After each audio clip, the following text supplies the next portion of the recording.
নমস্কার, সবাই কেমন আছেন? সুপ্রিয়ার নতুন একটি ব্লগে আপনাদের অনেক অনেক স্বাগত। আজকে বুধবার, বিকেল এখন 5টা বাজে। হাজব্যান্ডকে বললাম একটু তাড়াতাড়ি মেন রোডে একটু ছেড়ে দাও।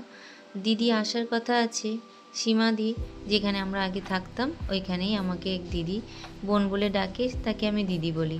তো এখানে বেশিরভাগ জন আমাকে বোন বলে, আমি সবাইকে দিদিই ডাকি। আমাকে সবাই বলে তুই অনেক ছোট, তুই আমাদের বোন। তা আমি তো সেই সম্পর্কেই দিদি হয়ে যাচ্ছে। তো এই দিদিটা খুব কাছের, অনেক সময় বলেইছি এনার কথা। তো এই দিদির সাথেই এখন যাব মার্কেটে।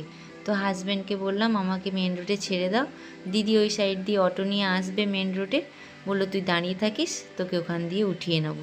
দিদি যাবে মেয়েকে টিউশন ছাড়তে, ওখান দিয়ে আমরা যাব মার্কেটে। হাজব্যান্ডকে তো বলিনি কী কারণে মার্কেটে যাচ্ছি। তো দিদি আর আমি অনেক দিন ধরে প্ল্যানিং করেছি। হাজব্যান্ডের এই কয়েকদিন পরেই জন্মদিন আসছে, তাই ভাবলাম ওর জন্য একটা কিছু নেব। তো ওকে একদম পুরোপুরি সারপ্রাইজ রেখেছি, কিছুই বলিনি। শুধু বলেছি দিদি মার্কেটে যাচ্ছে, আমাকে বললো তুই যাবি, কিছু জিনিসপত্র কেনার আছে, তাই জন্যই দুজনে মিলে যাব। তো এটাই বলেছি হাজব্যান্ডকে। তো ও বললো আমি ঠিক আছে মেন রোডে ছেড়ে দিচ্ছি, দিদি আসলে আর তারপরে তুমি বেরিয়ে পড়ো। ও দাঁড়িয়ে রয়েছে, দিদি আসলে বললো তারপরে আমি যাব।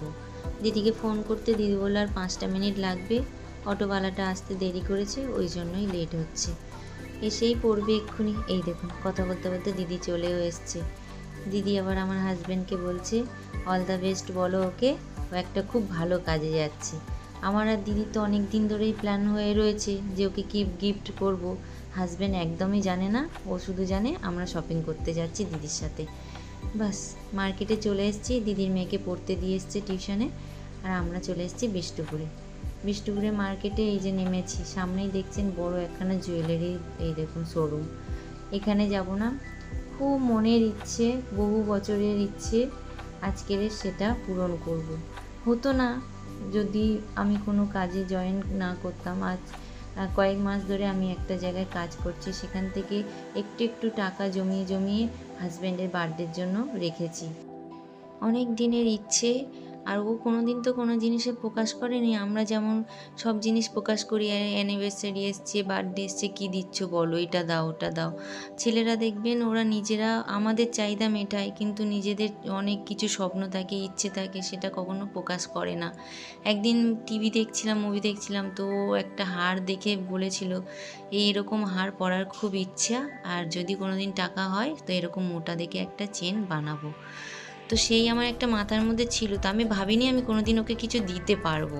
এটা আমার আজকের খুব আনন্দের একটা দিন। আর আমি যে ওর জন্য একটু ছোট্টের মধ্যে একটা কিছু দিতে পারছি, আমার মনে আজকে প্রচণ্ড খুশি। আমি প্রচণ্ড যে ওর জন্য আমি কিছু করতে পারছি। সারাটা জীবন তো ওই আমাদের জন্য করে এসছে, আমাদের খুশি আনন্দ সব কিছু আমাদের মিটিয়েছে। নিজের জন্য একদমই ভাবে না। কোনো দিন প্যান্ট ছিঁড়ে গেলেও ও নিজে থেকে নিতে চায় না, আমি গিয়েই প্যান্ট এনে দিই, তারপরে সেই প্যান্টটা পরে। মানে নিজে কিছু কিনতে চায় না নিজের জন্য। তাই অনেক দিনের ইচ্ছে, সেটাই আজকে পূরণ করলাম।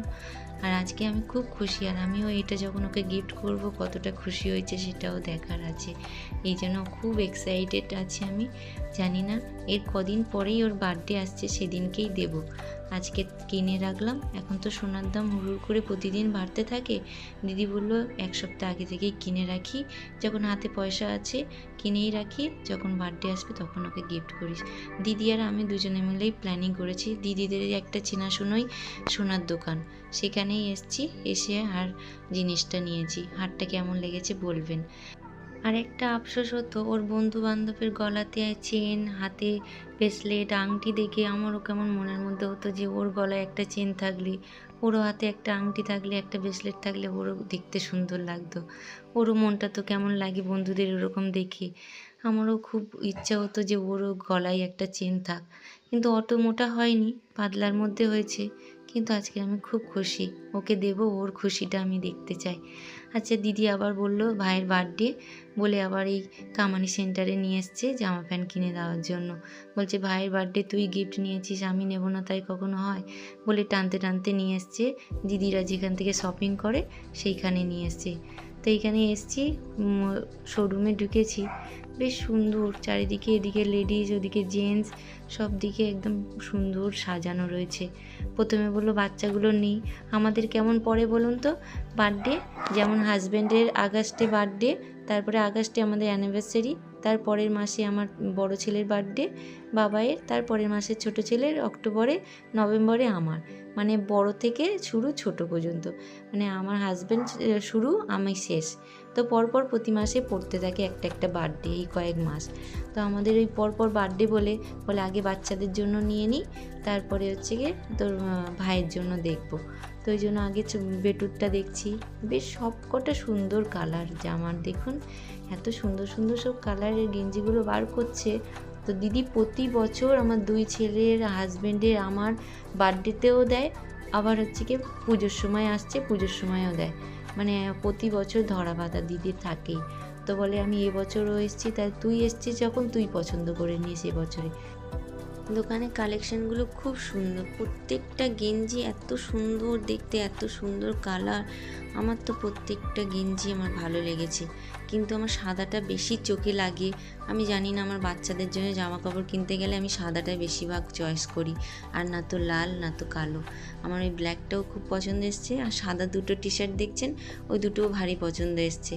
এইগুলো তো বাবা বেটুর জন্য চুজ করা হয়ে গেছে, একটা সব হোয়াইট কালারের টি শার্টটা দেখেছি, এবার বাবাইয়ের জন্য বার করতে বলছিলাম, যে বাবাইয়েরটা দেখে নিলে আবার হাজব্যান্ডেরটা দেখতে যাব। বাস এই দেখুন কালারগুলো কত সুন্দর, কোয়ালিটিও খুব ভালো জানেন তো। দোকানে আমি ফার্স্ট টাইম এসেছি, কামানি সেন্টারে অত আসা যাওয়া হয় না, আমরা ওই মলে টলে থেকে বেশি বাজার করি, দিদিরা আবার নাকি এই দোকান থেকেই 12 মাস জিনিসপত্র নেয়, আর প্রতি বছর দেখি এই দোকানের এই মাল আমার ঘরে যায়, জামা থেকে, আমার জামা থেকে টি শার্ট, শার্ট, প্যান্ট দিদি দেখি পাঠায়, তো এসে দেখলাম সেই দোকানটায়। আর দোকানটা দুটো দোকানে এনাদের আবার, এক সাইডে এই যে আমরা আরেকটা সাইডে এসেছি, এখানে আবার বড়দের মানে মেয়েদের আছে লেডিস, আর ছেলেদের এই জেন্টসদের রয়েছে, আর ওখানে বাচ্চাদের আর বড়দের মিশিয়েই রয়েছে দুটো দোকান। তো অনেক টি শার্ট দেখলাম, অনেক টি শার্ট দেখার পরে একটা টি শার্ট পছন্দ হয়েছে, আর দিদি বললো তোদের তো আবার ম্যারেজ অ্যানিভার্সারি আসছে, তাহলে একটা শার্টও নিয়ে নে একেবারে, শুধু কেন টি শার্ট দেবো। তো আবার একটা টি শার্ট দিয়েছে, আবার একটা বললো শার্টও দেখে নিই দাঁড়া। তো টি শার্টের মধ্যে সব কটাই কালার খুব সুন্দর লাগছিল, কিন্তু একটা চেক চেক মতন ওটা বেশি আবার ভালো লাগছিল। এইসব কালারগুলো তো আবার হালকা, সবসময় পরতে পারবে না। এই যে এখানে আবার এর মধ্যে ব্ল্যাকের মধ্যে এই শার্টটা খুব ভালো লেগেছে আমার, আমি খুঁজে বার করলাম ওটা। তো দিদি এক চোখেই বললো না রে বোন এটাই নে। শার্টটা খুব সুন্দর লাগছে ব্ল্যাকের মধ্যে, দেখুন ব্ল্যাকটাও তো হাজব্যান্ড পছন্দ করে না, কিন্তু এই শার্টটা ভালো লাগলো ওর পরলেও, এত সুন্দর লাগছিল আমি চোখ ফেরাতে পারলাম না, এক চোখেই পছন্দ হয়ে গেছে, নিয়েই নিয়েছি। দিদি বললো যদি ভাই কালো কালার না পছন্দ করে তখন আবার আসিস, চেঞ্জ করে দেবে, আমাদের চেনাশোনা দোকান তো, ওনারা বললেই চেঞ্জ করে দেবে। এই যে 3 বাপ বেটার জামা না হয়ে গেছে, একটা ম্যারেজ অ্যানিভার্সারিতে শার্টটা দিয়েছে, আর বার্থডেতে টি শার্টটা, আর দুটো ছেলে দুটো বার্থডেতে দুজনার দিয়েছে, পরপর তো সব বার্থডে আসছে। চলুন শপিং করা হয়ে গেছে, উপরটাতে আসতে অন্ধকার হয়ে এসছে, তো দেখছি যে ফোয়ারাটা চালু করে দিয়েছে, অনেক দিন পরে এসছি তো কামানি সেন্টারে, এসে দেখছি যে অনেক কিছু দেখি নতুন নতুন সব জিনিস লাগানো, চেঞ্জও অনেক কিছু হয়েছে, বেশ সুন্দর এই জায়গাটা বানিয়েছে কামানি সেন্টারটা, যেখানে সবাই বসে একটু গল্প করতে পারবে, বাচ্চাদের নিয়ে এসে এখানে খেলা করাতে পারবে, অনেকটা জায়গা প্লেসটা। আর এই যে বাচ্চাদের জন্য একটা স্লাইডও লাগিয়ে দিয়েছে, আগের বছরে এসছিলাম তখন ছিল, মনে পড়ছে না অতটা, এই সাইড দিয়ে অতটা আসা যাওয়া হয় না, সেই আমরা গোপাল ময়দানের সামনেটা দিয়েই যাই, ওই জন্য এই দিকটা অতটা আসা হয় না, তাই এগুলো একটু নতুন নতুন লাগছে। দিদি বলছে তো অনেক দিন ধরেই লাগিয়েছি, আমার ঠিক মনে পড়ছে না, হয়তো বেটুকে এখানে স্লাইড চড়িয়েছি একবার পুজোর সময়, মনে হয় এদিক দিয়ে এসছিলাম। যাই হোক এখানে আবার দেখুন অনেক দিন পর রিক্সা দেখলাম, সেই যে কলকাতায় বাড়িতে গেলে রিক্সা দেখতে পারি আর রিক্সা চড়ি, আমার আবার শ্বশুরবাড়ি হচ্ছে মেন রোড থেকে রিক্সায় করে যেতে হয়, তো তখনই ওই রিক্সা চড়তে পারি, তারপরে আর রিক্সা দেখি না। আর এই অনেক দিন পর রিক্সা দেখলাম, এখানে এই ফটো তোলার জন্য রিক্সা বানিয়ে রেখেছে, আমি আবার দিদিকে বললাম আমাকে একটা ফটো তুলে দাও, দিদিকে বললাম আসতে, দিদি বলে না না আমি এসব তুলবো না তুই ওঠা, বলে আমাকে আবার একটু ফটো তুলে দিয়েছে, আর এখানে ভিডিও করছিল। বেশ ভালো লাগছিলো। ও দিদিকে অনেকবার ডাকলাম, আসলো না। দিদি লজ্জা পাচ্ছে, বলে না না তুই বস আমি উঠিয়ে দিই ফটো, বলে আমাকেই ফটো তুলে দিয়েছে কয়েকটা। এখানটা না অন্ধকার মতন, মুখটা পুরো অন্ধকার অন্ধকার মতন আসছে। দিদি বলছে আলো পড়ছে না, অন্ধকার, মুখটা ভালো পরিষ্কার আসছিল না। যাই হোক, ওখান থেকেই আবার একটা ফুড স্টল রয়েছে সামনে, সেখানে আমরা বলি একটু মোমো খাই। অনেকক্ষণ বেরিয়েছি, সেই 5টার সময়, এখন বাজে 7টা। বাড়ি যেতে যেতে মনে হচ্ছে 7:30 বেজে যাবে। তো ওনাকে ভেজ মোমো অর্ডার করা হয়েছে। এখন তো প্রত্যেকটা দোকানে ননভেজ পাবেন না, সব ভেজ। শ্রাবণ মাস চলছে, তো ননভেজ কোথাও পাবেন না, আর আমরাও ননভেজ খাই না শ্রাবণ মাসে। তো ভেজ অর্ডার করা হয়েছে 1 প্লেট, আর বাচ্চাদের জন্য জুস আর স্যান্ডউইচ অর্ডার করেছি। যে বাচ্চাগুলোও তো বাড়িতে রয়েছে, বাড়িতে গেলে বলবে মা তুমি মার্কেটে গেছো, আমাদের জন্য কিছু নিয়ে আসোনি। তো দিদির মেয়ের জন্য নেওয়া হয়েছে, আমার 2 ছেলের জন্য। এই যে মোমো চলে এসছে, চলুন খেতে খেতে বাড়ি যায়, অনেকটাই রাত হয়ে গেছে। সামনে থেকেই একটা অটো নিয়ে নেব, অটোতে বসে খেতে খেতে যাব। অনেকটাই তো রাত হয়ে গেছে, ভেবেছিলাম বসে একটু গল্প করতে করতে খাবো। দিদি বললো আর টাইম নেই, চল, বেশিক্ষণ বসলে আবার ওদিকে চিন্তা করবে। আর বাচ্চাগুলোও ঘরে একা রয়েছে, ওই জন্য আর মনটা দাঁড়াচ্ছে না, তাড়াতাড়ি করছি যাতে এখানে মোমোটা দিয়ে দিয়েছে, এবার অটো ধরে চলে যাব। চলুন তাহলে ভিডিওটা এখানেই শেষ করছি। সবাই ভালো থাকবেন, সুস্থ থাকবেন, নিজেদের খেয়াল রাখবেন। ভিডিওটা ভালো লাগলে অবশ্যই একটা লাইক করবেন।